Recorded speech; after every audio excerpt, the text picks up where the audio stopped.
Hello everyone, today I'll be narrating 3 new creepy posts that I found off of Reddit. Liking this video and subscribing to my channel helps me a lot. After you have heard these stories, let me know what you think of them in the comments below. But without further ado, let's dive straight into their experiences. These are their stories.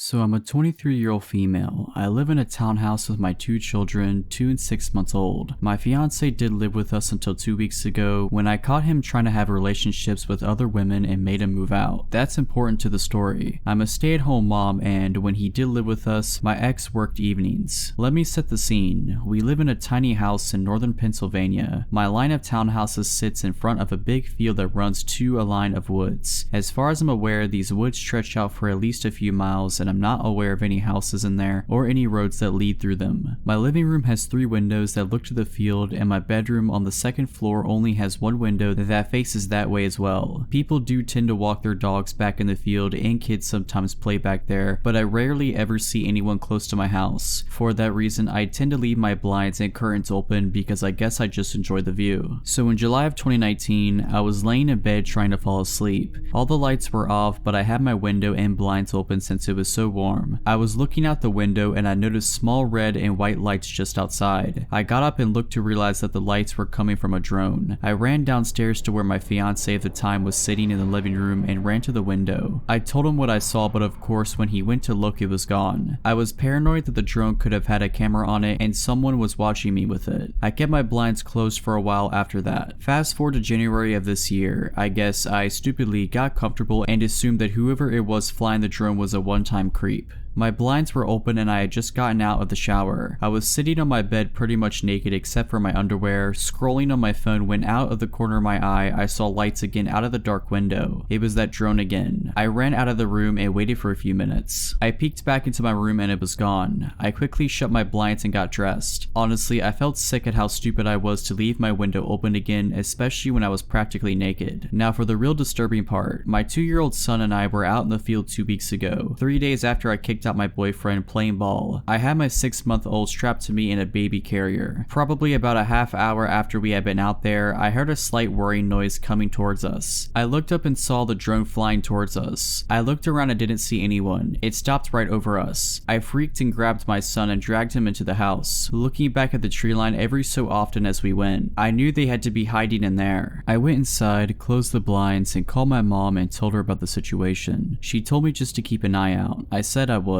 My son likes to line his toys up against the window, so I figured it wouldn't hurt to open them up just an inch or so. A little while later, after we ate dinner and it was almost dark, I was feeding my 6-month-old and my son was playing. He was standing over by the window, lining up his toys. He started saying dada dada. I assumed he was just missing his father and dismissed him by saying he was going to see him that weekend. He kept saying dada dada, though. I looked up and saw him pointing to the window under the little gap the blinds didn't cover. I froze. I remember that he calls any man with facial hair dada because it reminds him of his father, but there was no way someone would be bold enough to actually come up to my window. Not when my neighbors are literally right there. Anyone could see them, but there aren't any lights back there, so unless someone actually stepped out of their house, I guess nobody would see them. Maybe it was my ex, but he should be at work at that time. I ran to the window and moved my son. I didn't want to lift the blinds, but honestly, I was sure it had to be the person who had been creeping on me for the past year, and I wanted to see who it was. I pushed the blinds up and was looking at a man who I definitely had never seen before, crouching in front of me. He was bald with a mustache and goatee. I have no idea how old he was. He could have been anywhere from 30 to 50. When he saw me, he smiled and stood up. I yelled and told him to screw off and that I was going to call the cops. He just stood there, smiling at me like some freak. I was about to close the blinds again when he said something I couldn't hear. I told him to leave again and he said, louder this time, I just want to talk to you. I shook my head no and yelled the same thing to him. He started slapping his hands on the window, yelling no no no over and over. I grabbed my phone, scared he was going to try to break in. I dialed 911. My kids were crying from the yelling and I felt on the verge of tears. I told the operator what was going on. The whole time I was on the phone, the man was pounding on my window, screaming now. He was yelling all kinds of nonsense and I only caught some of it. He said he's been watching me for months. I'm beautiful. He wants to come with him. He'll kill my children if I don't. The operator told me to go into an upstairs room and hide until the police arrive. My town doesn't have a police department, so we rely on the state police. She said it would be about 20 minutes, but to stay on the phone with her. The man was practically punching my window now and was just screaming like a maniac. I was about to grab my kids and run upstairs when I heard someone else screaming. The man bolted. I looked out and saw my neighbor and his girlfriend. I opened the window and my neighbor said that he heard the man, so he ran around the building. He said when the guy heard him, he ran back to the woods and disappeared in the tree line. They said they also called the police. I thanked them 100 times. The police arrived 10 minutes later. They did a quick search around the buildings and found the man and arrested him. I don't know why that guy targeted me or why he waited so long to do something. I'm just happy my neighbors were there to intervene, or who knows what would have happened.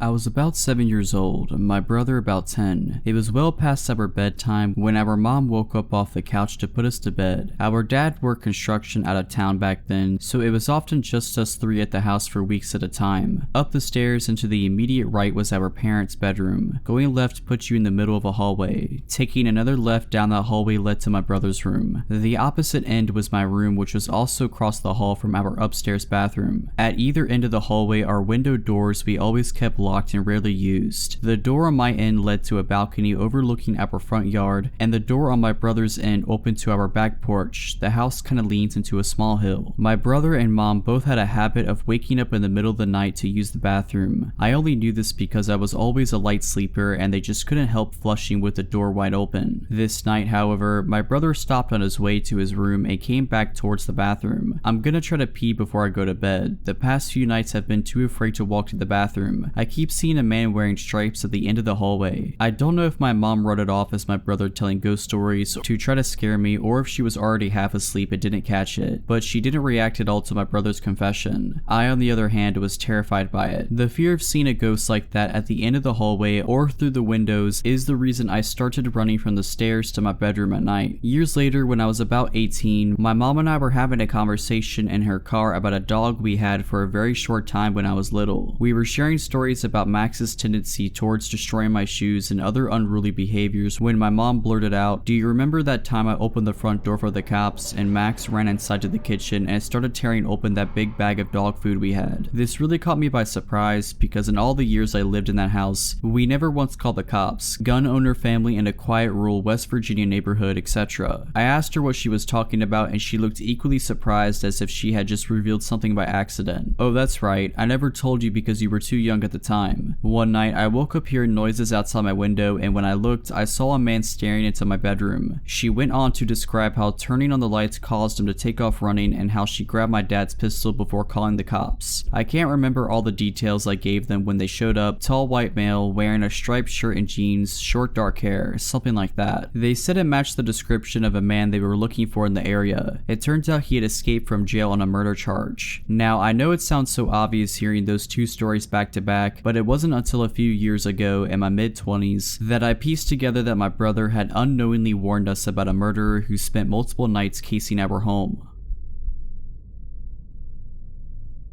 At the time, I just turned 17 and was still pretty naive. I live in England, so it is legal to work in a bar and serve alcohol supervised, but not to drink alcohol. Not that it stopped me. I worked in a working men's club filled with middle-aged elderly people. Most were really nice. I sold bingo tickets twice for a week for my dad's cousin and I was pretty good at it. It's not typical to get tips here, but I earned more in tips than I did my actual wage. On a Saturday, my dad would come with me to have a drink with my elder sister while they played competitive darts in the main bar overlooking my booth. This one particular night, there was a middle-aged, average-looking guy, a little on the plump side but generally unnoticeable. On the first round of selling tickets, he was at the fruit machine opposite the entire time, looking over at me occasionally. The second round he approached me, asked me what I was selling, how bingo worked, etc. Clearly had never played before, but hey, everyone starts somewhere, right? He bought some tickets and offered to buy me a drink. I declined and informed him I was underage. By now I had a bit of an uneasy vibe and didn't want to take a drink from a guy I don't know. He then offered a cola, complimenting me a little too hard. Again declined and went on my way to help with the game in the main hall, part of my job. Third time, he stood against the wall adjacent to me and just watched me work. He'd waited until the queue calmed down and bragged about how much money he had and now he wants to be my sugar dad. How cute I am, commenting on my figure. I was trapped in my booth. I was late into the main hall, so the concert chairman, guy who calls out the bingo numbers and gives out winnings, comes out and asks what was going going on. This guy claims we were just talking. I apologized to the chairman and he walked me to the hall, said he could see I was freaked out, so I told him everything. He made the bar staff aware, who also made my boss, my dad's cousin, aware also. Last round of selling tickets, he doesn't even wait for me to get back in my booth. He grabs my butt, telling me how he wants to be my sugar dad once again, tries to push me against the wall and is suddenly spun around, not just by my dad but my boss and numerous staff members and customers who heard and saw what went down. He started arguing his innocence until my dad not so politely introduced himself. He knew he was screwed. My dad punched him in the nose, blood running down his face. Everyone picked him up like a plank of wood and threw him out the closed door. Never saw him after that. Everyone checked up on me to make sure I was okay. My sister covered the rest of the shift and I had a free bar tab for 2 months. Alright, so that's it. I hope you enjoyed this video. If you did, please like this video and subscribe to my channel. Let me know what you thought of these stories in the comments below. But as always, Have a nice day.